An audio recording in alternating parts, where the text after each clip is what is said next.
জৈতুন তেলে extra virgin লেখা দেখেন, কিন্তু কখনো ভেবে দেখেছেন সাধারণ তেলের সাথে এর পার্থক্য কি?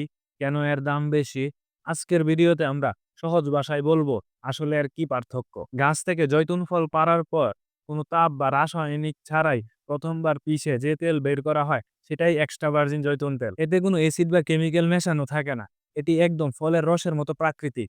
আর জৈতুনের আসল ঘ্রাণ এবং এর হালকা তেতো স্বাদ পাওয়া যায়, যাতে বোঝা যায় এটি একদম বিশুদ্ধ জৈতুন তেল। সাধারণ জৈতুন তেল মূলত রিফাইন করা তেল। এতে এক্সট্রা ভার্জিন তেল মিশ্রণ করা হয় আর এর পুষ্টিগুণ কম হয়ে থাকে। অন্যদিকে এক্সট্রা ভার্জিন জৈতুন তেল প্রচুর পরিমাণে অ্যান্টিঅক্সিডেন্ট থাকে, যা রিফাইন করা তেলে থাকে না। এক্সট্রা ভার্জিন জৈতুন তেলের বোতলে কোল্ড প্রেস লেখা থাকবে।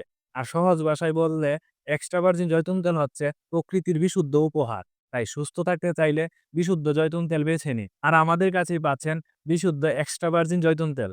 অর্ডার করতে কল করুন 01327319170 অথবা ভিডিও নিচে দেওয়া বাটনে ক্লিক করুন। ভালো থাকুন, সুস্থ রাখুন, ফিরিদাকে সাথেই থাকুন।